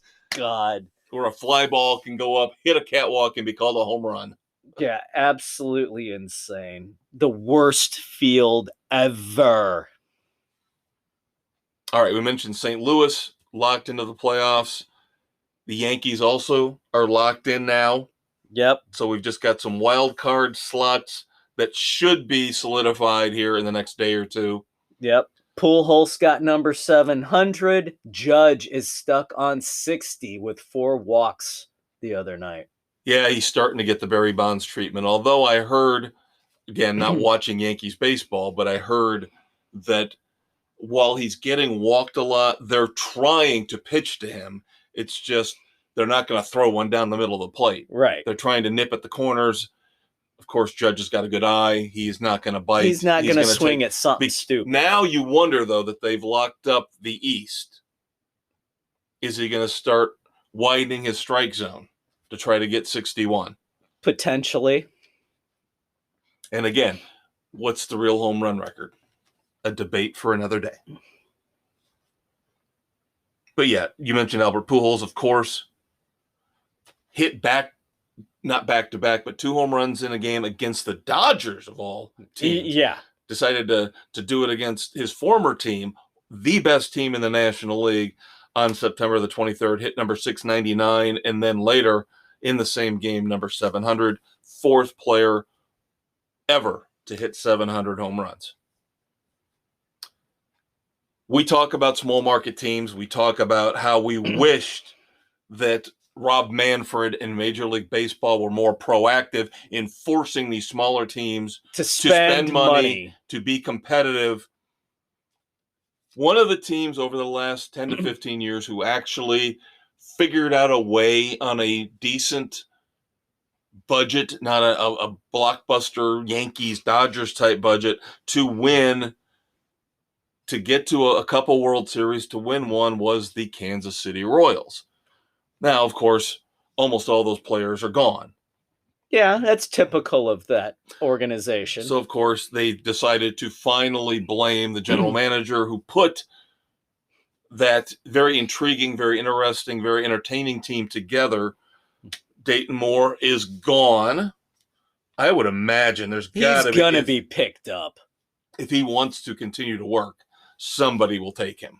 I mean, God, if Billy Beane still has a goddamn job, Jesus. the most overrated general manager of all time. People say Brian Cashman because he's got an unlimited budget, basically. Yeah. But, I mean, Billy Beane. Come the on. whole money, people making movies about him. Come on. They have not had any success. Look at them this year, kids. Look at them this year. We are going to go to a fourth segment because we've got to talk about some hockey, some golf, and we do have some dumbasses. I do want to do a local shout out here to wrap up segment 3.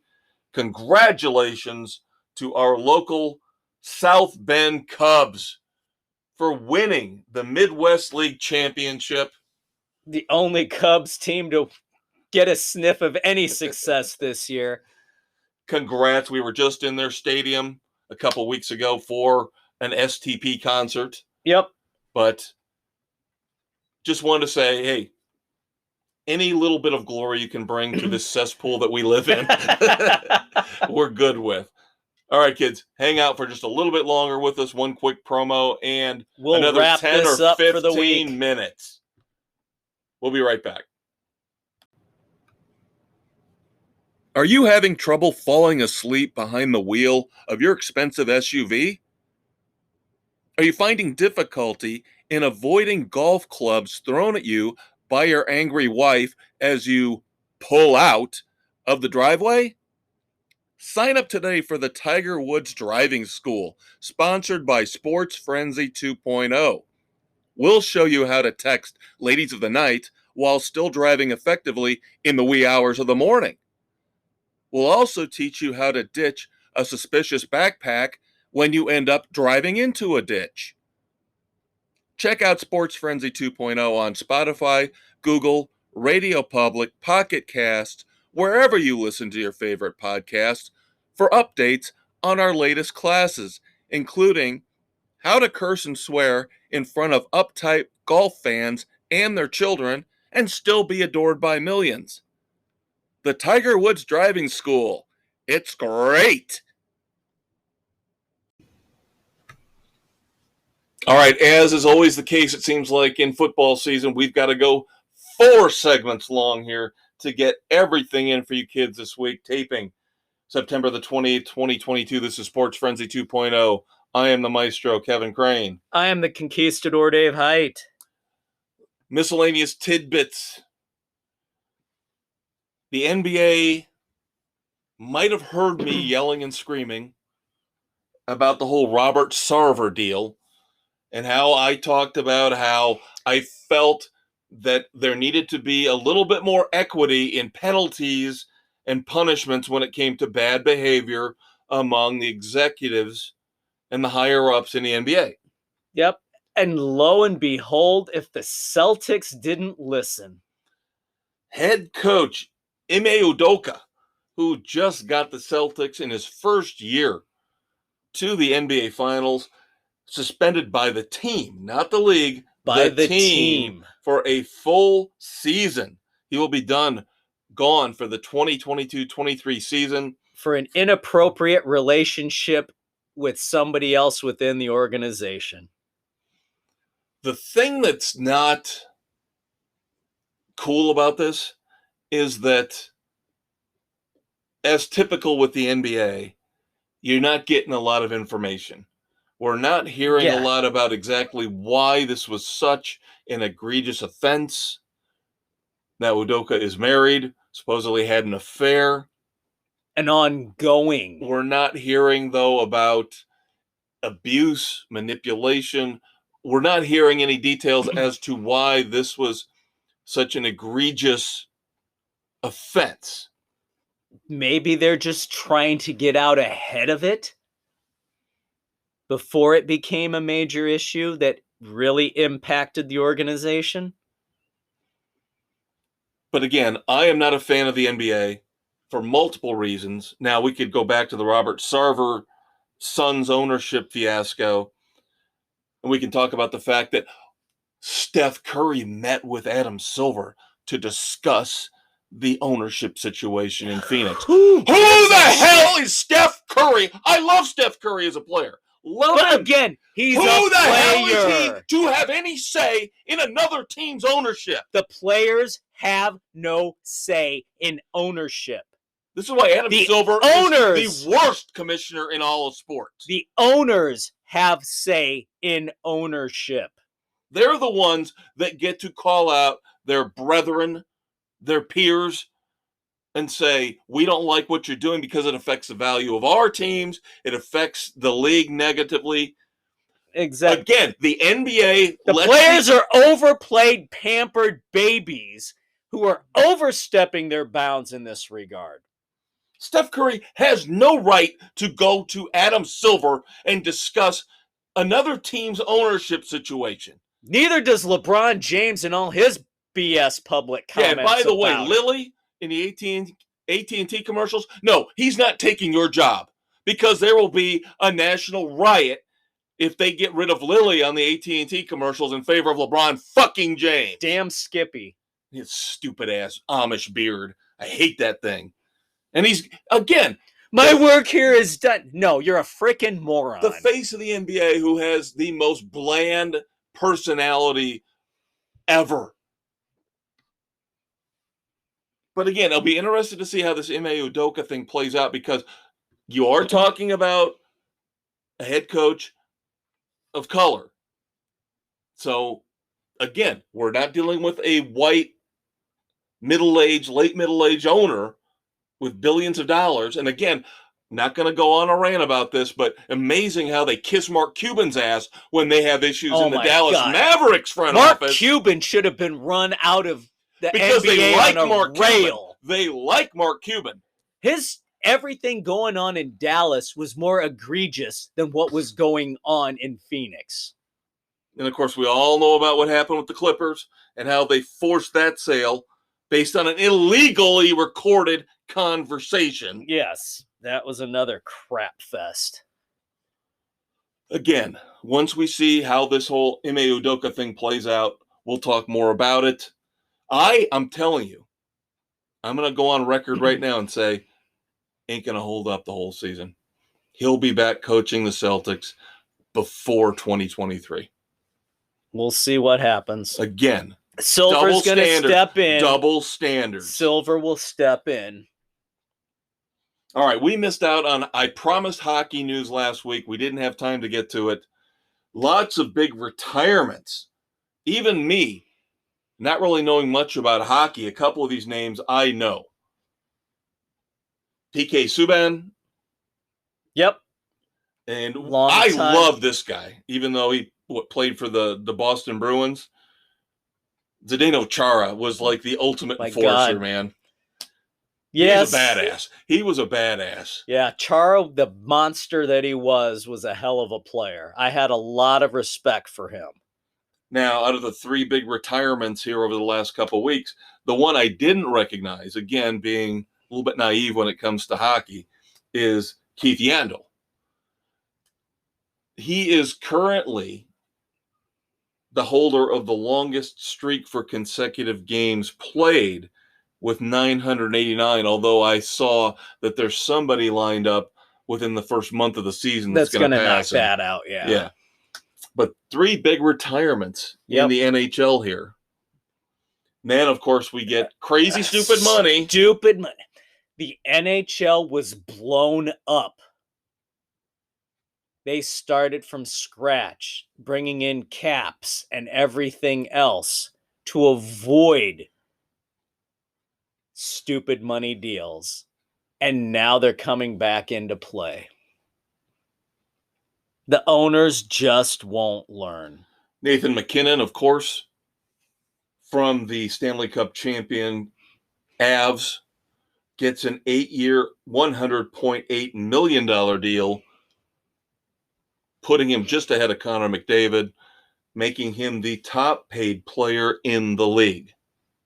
Absolutely insane. Gonna have to blow it up again, Dave. Gonna blow it up again. Absolutely crazy. Well, the Hawks got hurt by the dual $80 million deals they gave to Taze and Kane to keep them together, and that was over a longer term period. So I'm still waiting to see what these two guys are going to do for their teams in the long run. McDavid and McKinnon. Yeah. We shall see. We'll see. McKinnon at least got the cup. McDavid, so far, nothing. All right, we've been talking over the last couple of weeks about the situation with BYU and how, in my opinion, they've been targeted for racism in multiple situations where it was not warranted. I found this to be a little bit, this is not going to be a popular opinion, but what's new with me, found them to be a little bit pandering here last weekend when they played Wyoming. They honored what was called the Black 14. Wyoming. This is something that happened in Wyoming's history, in their school's history, something to do with, I'm not going to get in big detail on it, but something to do with a certain, I think, Latter-day Saints, possibly church, treating minorities badly. So the Black 14 stood up against them. And so BYU took it upon themselves when playing Wyoming to honor the Black 14. And in and of itself, nothing wrong with this. I'm not saying there's anything wrong with it, but I find it very convenient that after all the false accusation claims from the volleyball player from Duke, and of course the idiot Dawn Staley's reaction, and then of course what happened with Oregon and their fans with the fuck the Mormons chant, that now BYU almost seems like they're saying, look, we're not bad people. Look what we're doing. Look at the tribute we're giving here to this group almost of people from Wyoming. Forced to have to do something. And this is a massive problem with our society. Is the make good gestures that are forced upon everybody. Yes. What is it called? I think I brought this up a couple months ago. It's a great term. I'm not a big fan of a lot of the new cool, hip, modern terms that seem to be popping up left and right. But this one I agree with. It's called virtue signaling. It's like, look at us. Look at how good we are. Look how good we are. Look at me. Look at what we did. Look at the outreach. Look at the gesture we made. Wait, wouldn't that be part of today's culture? The me. Well, of course. Because all we do is take selfies and talk about what we're eating for dinner. I'm still surprised we don't see more people taking pictures of the dump they took this morning, saying, look at the unusual way my poop came out today. Look how firm and solid this one was. It's serious. The perfect shape and form. One form. step away from it is how much people share. God. The oversharing, like you said, the selfishness of our society. Oh, we'll get into that in the weekend edition with our review of our movie of the week. Yep. Live Golf just can't stay out of the headlines. They cannot. But it looks like they might have a TV deal in place, but not your typical TV deal. They've reached out to Fox. Live is buying airtime. Yes, they are paying to have their product on television. They tried to negotiate saying, hey, we'll pay you this time, but next year, can you pay us? And Fox said, yeah, no. I bet they're waiting to see what the ratings are going to be like before they bite. Yeah, so supposedly Live Golf could be on FS1 as soon as next year, but as Dave said, it's going to be like an infomercial in that they're buying this airtime. Weekend for their big championship weekend. Yeah, I don't know if they're going to have anything together that quickly. I thought that's what they were shooting for. But because they were tweaking how they were going to do it because there were only supposed to be 2 teams on the final day. True. They did tweak. But they're tweaking to bring more golfers in. They want more big for names. this event. Right. They want more big names. The thing that I'm worried about, though, in terms of them pulling that off this soon is that, again, Live Golf is responsible for everything. The production. Right. All FS1 is doing is slotting them the airtime. They're like an infomercial. They're basically going to be like an infomercial. Gee, kids, did you ever wonder what it would be like to only have to play 54 holes of golf? Just 3 rounds instead of 4? Well, here, let's show you how it's done. And if you watch this week, we'll actually pay you if you watch again next week. Watch one weekend, get 2 free.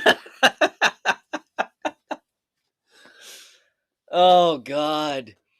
And just a minimal shipping and handling fee. And if you act now, we'll throw in a free putter. I do want to do something positive here. Again, we tend to slink into the negative a lot here, but it's not us. It's them. It's the sports world. I thought this was a really cool story.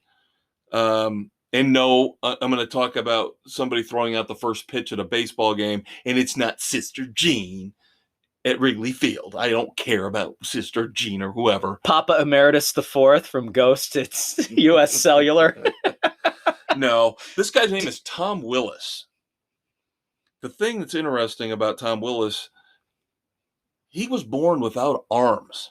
Oh, wait, I'm sorry. I said U.S. Cellular. I meant guaranteed rate. Yes. Make sure you keep that straight because I'm sure they'll sell the name in another couple of years. Yeah, just go back to Comiskey.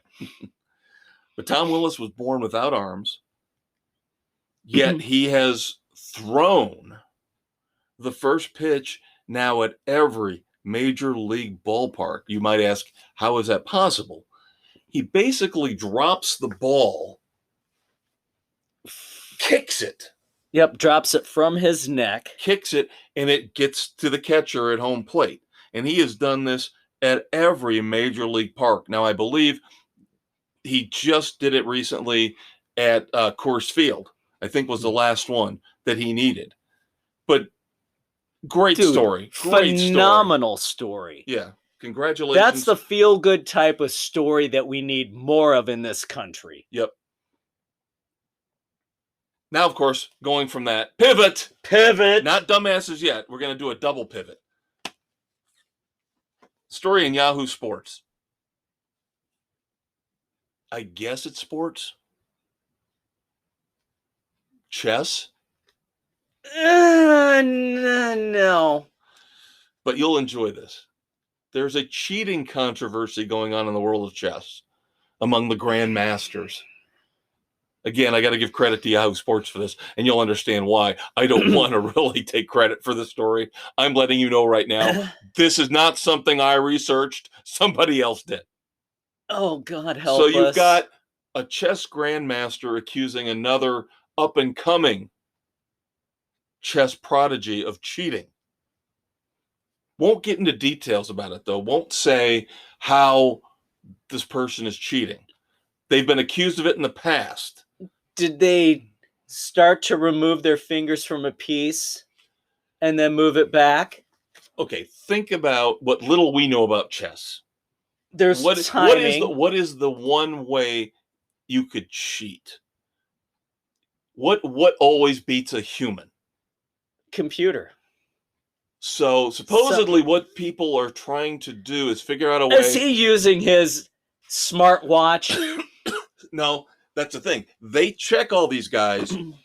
I guess they even follow them into the bathroom to make sure they're not checking their phones during bathroom breaks because these matches go on so long. But sometimes people can signal them from the crowd, I guess, with the phone after they see the move the other guy made. And then they plug it into their phone and then they see what the next move should be. And they kind of, so they've been trying to combat that as well. So they're trying to figure out, why is this grandmaster accusing this other guy of cheating when he really doesn't have any concrete proof. And of course, in the society we live in, speculation running rampant. What? Conspiracy theories in this country? No. You want to know what the number one conspiracy theory is according Is it Antifa? to Yahoo Sports? No. No, you're going to love this. They're saying that the accusation is out there that the younger prodigy is cheating by using vibrating anal beads. Oh my God. It's like Pulp Fiction. It's like Pulp Fiction. Where'd you get the watch from, Christopher Walken? I almost said, what? Does he have a transceiver up his ass? Vibrating anal beads. Now, it's not been proven. God. But that is one of the conspiracy Who's theories doing the out body there. cavity search for that one? Yeah, I know. All this for chess. All this for Oh my chess. God. By the way, chess is very racist if you think about it. Because Yes. white versus black. White gets to go first, which means they have the inherent advantage. Black rarely wins because they don't get the first move. Racist game. Very racist game. Think about that. Better change it. Let's go purple and pink. Let's let black have the first move. Let's let the black player have the advantage. Right? How about you flip a coin? God. I mean, isn't... And you wonder why I've never learned how to play chess. Oh my God. Oh my God. All right. We don't have, luckily, any moments of silence. It's a good thing, of course. That means nobody, at least that we know of, prominently has passed away. So we move on to the dumbasses of the week to wrap up our fourth and final segment. And you're wondering, how can you top vibrating anal beads, Cap? How can you top that? Well, I got a couple. I got one of our favorite Plane of Doom passengers to start off. The noble Kyrie Irving. Oh, he sacrificed so much to not get vaccinated. He's out there this past week saying, I gave up 4 years and $100 million just so I could prove a point and not get vaccinated. You know what that makes you? You proved the point that you're a fucking dumbass, you moronic twit. You wouldn't take $100 million and get a goddamn shot. But he's standing up for his rights. No, that tells me he's a frickin' pansy who's afraid of a needle. I'm sorry, there are a lot of things I'd do for $100 million. And number one, I'd probably do the vibrating anal beads. You want to give me $100? That's fine. I can live with the shame and humiliation. For $100 million. Yeah. Yes. Well, yeah. No, I'm not doing it for free. No, you said $100. Oh, no, $100 million. Oh, no. No. That's why I corrected for you. No, don't put me out there on Craigslist. For $100 to host a sports frenzy. No, we'll put you there on Darren's list. Oh, God. No, $100 million. $100 million correction. But Kyrie Irving, for not getting vaccinated, turning down $100 million, dumbass. Absolutely. Freaking idiot. All right, going back to baseball. The Mariners' Robbie Ray and Kansas City's Luke Weaver. These two morons. Back on September the 25th, both ejected from a game between, obviously, Seattle and the Royals. Because before the game even started! Because for some reason they decided to have a pissing contest. Not literally. I know, we're off the whole anal, urinal tract things. Okay. They stood after the anthems, during and after the national anthem. Pardon me. And decided they were going to have a stare down, basically. Who was going to move off the line to their dugout first? They had teammates coming out, faking giving them massages, fanning them with towels. The teams were having fun with it. But the umpires, being the prima donnas that they are, well, they delayed the start of the game. You got to take that into account. Whatever. We've had delays before for stupid things. If it was the Royals and the Tigers, but the Mariners are actually playing for something. See, on that side, you got to take it seriously. You do. If you had two teams that were completely out of the playoffs, and the Mariners then just let it go. Let them have fun with it. Lost the use of a reliever that they actually would have needed in the game. I still think it makes everybody involved dumbasses. Dumbasses, yes. They should have realized up to the point where they could do this. And then the teammates should have been aware. The frickin' managers should have been aware of the time and pulled them out. Once again, the field generals screwed up, too. By not having control of their players. All right, this is kind of sad because it's, in a way, very serious, even though it wouldn't have happened and it really feasibly couldn't have happened. But a Utah student, University of Utah. Oh, my God. Threatens to detonate a nuclear device on campus, which they have in one of their labs. Right.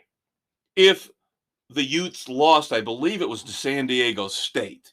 I might not be right about the opponent, but thankfully there is a nuclear device in a lab on campus where I think they have it in a massive tank of cooling. It's something that ice or something. Study all that crap. And the people in charge of it said there's no threat. There's no way it can be detonated. It's not a threat.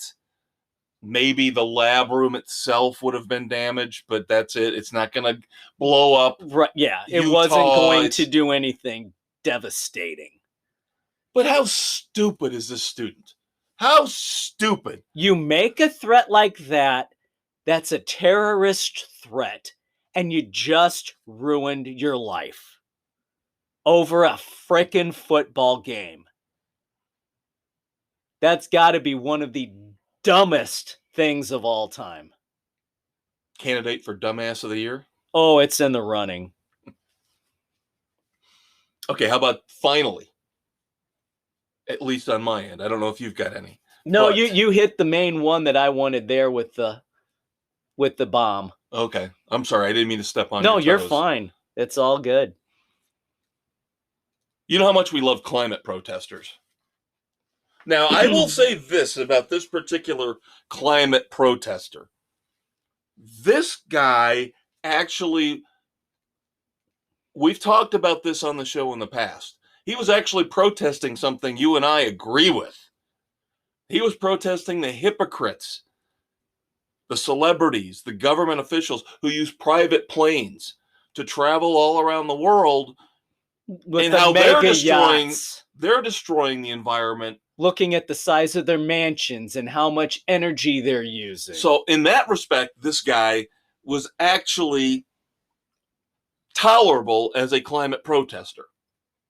But here's the problem. Number one, it's sports because he interrupted the Laver Cup in London, a tennis competition. Got in the middle of the court. Now here's the part that makes here's the part that really makes him a dumbass.